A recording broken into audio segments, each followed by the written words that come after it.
La ley natural, ideología de género. El derecho natural.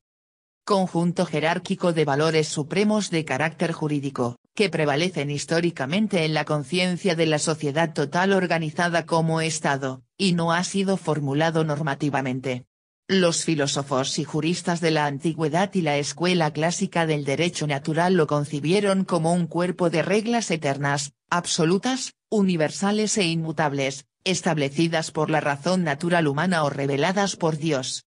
Esta doctrina, al desdoblarse en un aspecto subjetivo, originó los derechos inalienables e imprescriptibles, llamados individuales, y también los derechos del hombre, que recogen todas las constituciones. 1. Las normas del derecho natural son eternas, porque han existido desde siempre y se proyectan hasta la infinitud de los tiempos. Son absolutas, porque su existencia no está sometida a la voluntad humana, y porque no dependen de su reconocimiento por el Estado, ni son concesiones suyas. Son universales porque comprenden a todos los hombres sin diferencias de razas ni culturas, con los mismos derechos y deberes fundamentales. Y, son inmutables porque nada ni nadie puede modificarlas, enmendarlas, ni abrogarlas. Para la Academia, el derecho natural es considerado como un conjunto de principios, superiores a la ley positiva, formados por la evolución social y las circunstancias históricas. Es el acervo de normas morales fundadas inmediatamente en la naturaleza humana, y cognoscibles por la sola luz de la razón. El hombre no ha creado estos principios, sino que los ha descubierto paulatinamente y los ha aplicado al organismo social. El jurista italiano Salvatore Lener, 1907-1983, sostiene que el sentimiento de lo justo constituye la base real y el inicio cognoscitivo del derecho natural. 2. La existencia de la ley natural universal, como la llamaban los escolásticos medievales, fue afirmada ya por los estoicos como Zenón de Citio, k. 333, k. 264 a. c. y por los juristas romanos, especialmente por Cicerón. Así también, el eminente escolástico Tomás de Aquino, k. 1224-1274, parte de que el hombre puede comprender lo que Dios nos ha dado por bueno o malo, por tanto. La ley natural es la participación de la ley eterna en la criatura racional. Es la razón o la voluntad de Dios que ordena guardar el orden natural y prohíbe perturbarlo. Y estas normas, que desde siempre han morado en la mente, el corazón y en la conciencia del hombre civilizado, por ser inmanentes a su naturaleza, constituyen principios supremos y garantías preeminentes que permiten la convivencia de los pueblos y protegen la dignidad intrínseca a la naturaleza de la persona humana. Todas las constituciones y legislaciones existentes en el mundo, contenidas en el universo del derecho positivo, deben su existencia y están fundamentadas en los sublimes principios del derecho natural. El jurista, político, filósofo y orador romano Marco Tulio Cicerón, 106-46 a. c. afirma en su obra De Legibus: existe un solo derecho en virtud del cual la sociedad está unida, y tanto si está escrita, en la ley, en algún lugar como si no está escrita, el que la desobedece es injusto. 1, 42. En su obra De República declara: esta ley no admite ni reducción ni abrogación, es intangible. Ningún senado, ningún pueblo puede dispensarnos de su observancia. Es la misma en Roma como en Atenas, no hay una hoy y otra mañana, en todos los pueblos y en todos los tiempos permanecerá eterna e inmutable, y solo Dios Señor, guía y amo de todos la ha creado. 3, 33. 3. Desde tiempo inmemorial, la ley natural ha podido ser reconocida por el hombre a la luz de la razón. Del mismo modo, se considera que todo Estado, tanto una democracia como una aristocracia o una monarquía, degenera si estos fundamentos no son admitidos o son descuidados. Sófocles, 496-406 a.C., en el siglo V a. d.C., expresó muy bien este concepto en la tragedia Antígona. Y no he creído que tus decretos, como mortal que eres, puedan tener primacía sobre las leyes no escritas, inmutables de los dioses. No son de hoy ni de ayer esas leyes, existen desde siempre y nadie sabe a qué tiempo se remontan. 4. Sic. Platón, Aristóteles, Polibio y muchos otros, han hecho lo mismo de manera teórica y práctica. Solo desde el siglo pasado todos estos designios, sobre los que yacen los fundamentos de nuestra cultura jurídica, han sido abandonados. El consiguiente desprecio y desconocimiento de los derechos del hombre que, como está escrito en el preámbulo de la Declaración Universal de los Derechos del Hombre de 1948, en los últimos siglos han llevado a actos de barbarie que hieren la conciencia de la humanidad, han impulsado también una nueva reflexión sobre el derecho natural, de la que brotan en último análisis también los derechos del hombre. El desarrollo de los últimos años ha llevado cada vez más a un nuevo envilecimiento de los derechos del hombre y, dado que este fenómeno lo justifican no solo los sistemas totalitarios sino también las mayorías democráticas, es grave error considerar que el actual desconocimiento y el actual desprecio de los derechos del hombre son legítimos. 5. Dicho esto, concluimos que ley natural se basa en el principio supremo de hacer el bien y evitar el mal. Es el dictamen de la recta razón fundada sobre la naturaleza del hombre, que prescribe lo que se ha de hacer o lo que se debe omitir. Es norma ideal con caracteres de eternidad, universalidad e imprescriptibilidad, proveniente de la misma naturaleza del hombre, que otorga derechos superiores a los sociales y a toda autoridad encargada de crear reglas sociales positivas.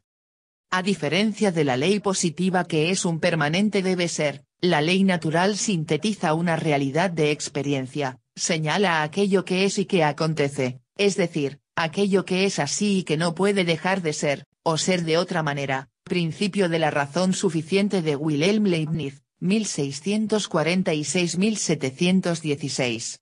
En dicha virtud, la ley natural contiene un juicio apodíctico, porque enuncia una relación forzosa, que se deriva de la naturaleza misma de las cosas. Si un solo hecho contradijera la ley natural, ésta dejaría de ser tal. En cambio, las leyes sociales, como no expresan lo que es sino lo que debe ser, bien pueden ser contradichas por los acontecimientos sin menoscabo de su virtualidad normativa. Más aún, aunque parezca paradójico, están hechas para ser infringidas, es decir, vulneradas. La vulnerabilidad es su esencia metafísica. La falta de transgresiones a la ley solo demostraría la inutilidad de ella. Si faltara la posibilidad del entuerto u omisión, no tendría sentido el mandato de la ley. Es la posibilidad de conductas irregulares, la que la hace necesaria. En consecuencia, a diferencia de la ley natural, lo que caracteriza al ordenamiento jurídico es precisamente la susceptibilidad de ser violado. Casi diría la fatalidad de su violación. El hecho de que una ley nunca fuese transgredida solo pondría en evidencia su falta de utilidad social. Finalmente, conforme a la ley natural, toda sociedad, toda autoridad organizada no existiría sino para el hombre y por el hombre, ya que se le atribuyen sagrados valores superiores contra los que no podría atentar autoridad alguna. En lo sustancial, todo ser humano, por el hecho de serlo, es titular de derechos fundamentales que ningún Estado y ningún poder puede arrebatarle lícitamente. Ideología de género. Impresentable creación de la escritora feminista Christina Marie of Sommers, 1950, consignada en su libro, ¿Quién robó el feminismo? 6, asegurando que el hecho de ser varón o mujer no se encuentra determinado por la antropología genética, sino por las influencias cultural y social del medio ambiente, que las diferencias entre los sexos no están determinadas por la ley natural, sino por las convenciones sociales y culturales. Vale decir que, las estructuras de la antropología física no corresponden a la naturaleza, sino que dependen de lo que uno desearía que fuesen. Signo de interrogación.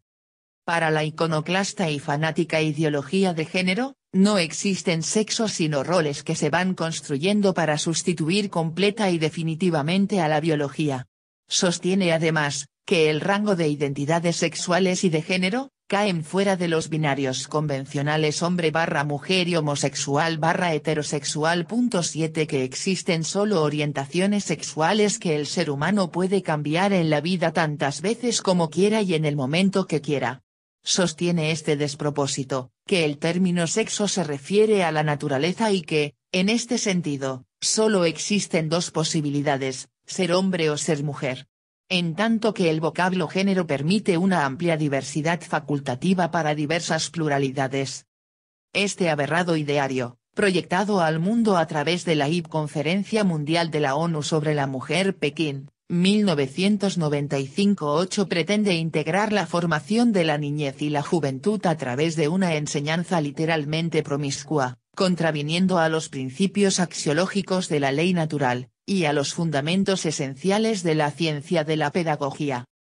Así también, la judía canadiense Shulamit Firestone, 1945-2012, promotora del feminismo radical temprano diagnosticada con esquizofrenia, y con recurrentes hospitalizaciones psiquiátricas sostenía que la ley natural deberá ser superada.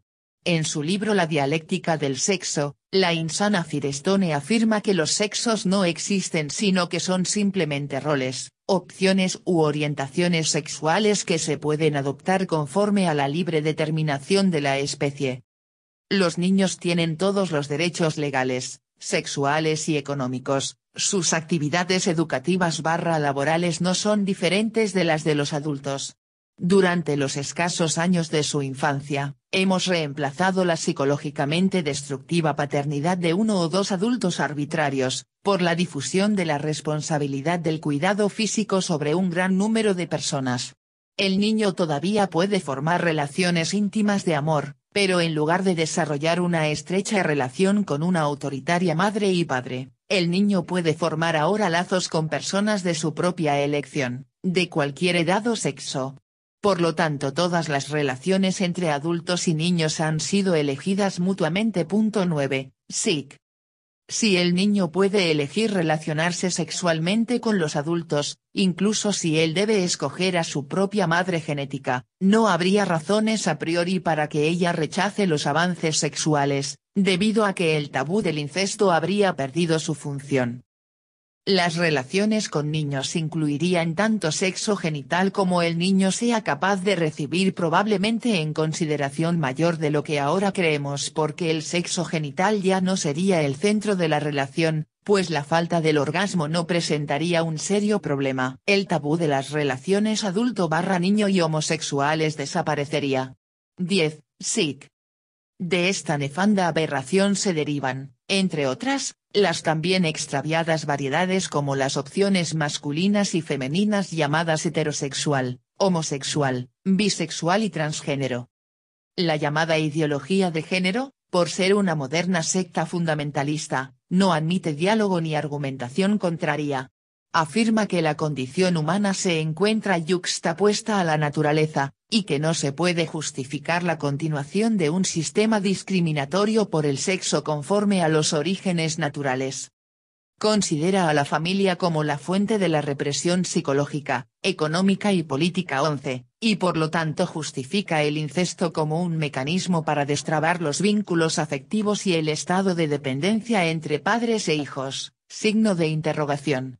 Es decir, la familia representa para esta escandalosa ideología un obstáculo para el libre desarrollo de la personalidad, porque el vínculo consanguíneo impone la práctica de los valores familiares y morales tradicionales. En fin, postula a que el Estado debe aplicar y dirigir el currículo educativo basado en la condición del género y no en la naturaleza del sexo. Trastornos de identidad sexual. La inversión sexual consiste en la tendencia genésica hacia los individuos del mismo sexo, a menudo unido a la viva repulsión para el sexo contrario. Cuando la ambigüedad es constitucional, el sujeto varón o varona se siente distinto a la generalidad de los individuos de su propio sexo y piensa y actúa con marcados caracteres, gestos y ademanes propios del sexo opuesto. 12. Muchos inversos no sufren por su indefinida condición. Consideran su versátil comportamiento tan normal como el de los heterosexuales, con la única diferencia que aquellos constituyen una minoría perseguida, al ser tenidos por abominación en la sociedad. Otros, en cambio, sufren intensamente por su desviación y buscan el auxilio profesional. Su predominante tendencia obsesiva y resistida, sumada a la incapacidad de superar sus afligidas frustraciones, suele llevarlos en casos extremos hacia el suicidio. No son, pues, seres esencialmente insociables los que se eliminan por su propia mano, sino porque no han nacido para vivir en el medio en que están ubicados. 13. Gran parte de la población invertida se siente una minoría oprimida y acosada, y de allí surge su inclinación al confinamiento y a la clandestinidad. La opinión pública adversa, exacerba las tendencias paranoicas que se manifiestan en estos grupos.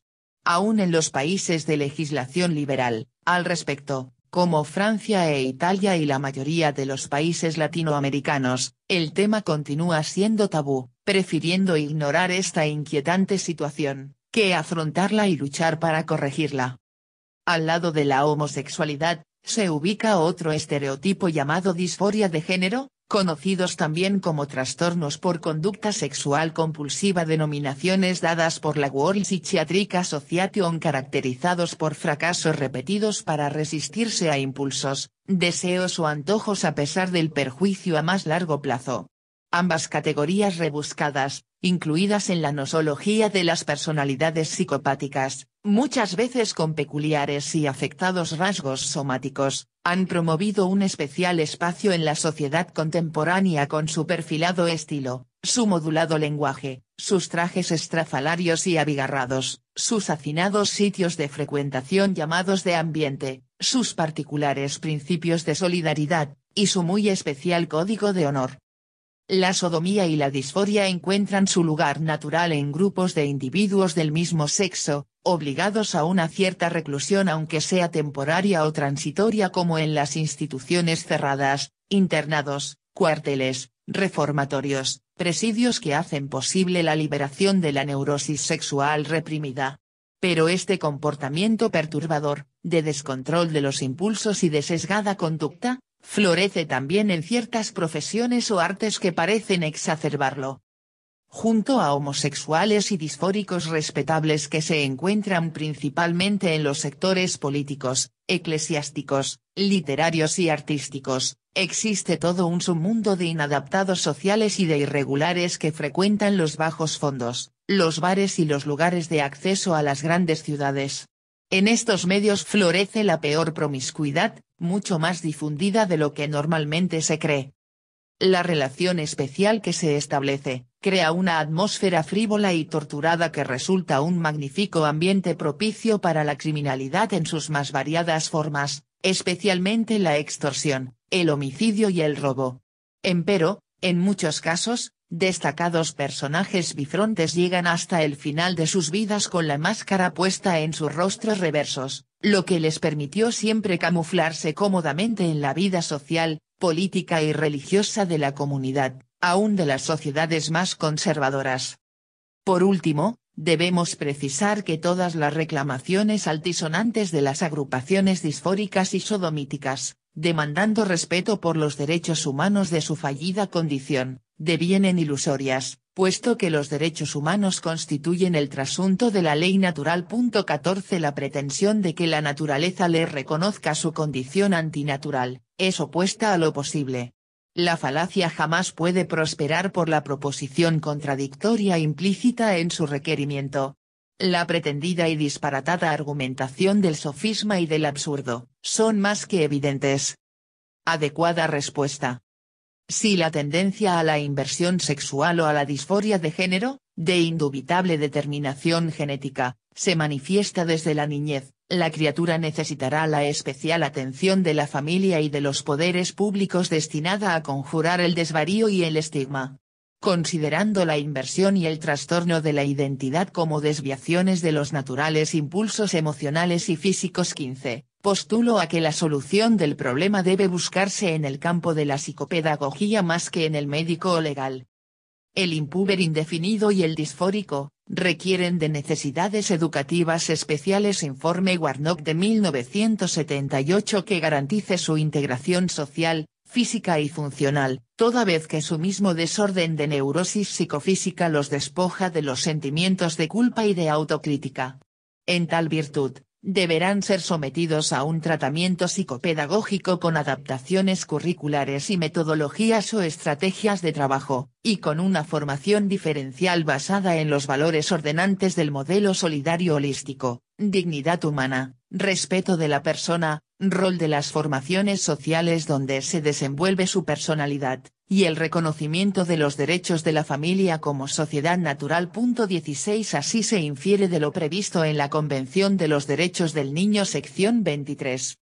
La atención psicopedagógica dispensada al invertido o al disfórico, deberá considerarse de manera similar a la que se otorga a todo individuo excepcional, como a los niños índigos que son intelectualmente superiores, superdotados intelectuales, así como a los que manifiestan autismo, síndrome de Down, acondroplasia, albinismo, problemas de aprendizaje, y a la minoridad con problemas de visión, audición y lenguaje o de conducta social irregular, toda vez que estas originales personalidades conllevan en la sombra una determinante carga genética, y condicionantes factores biológicos, familiares y ambientales.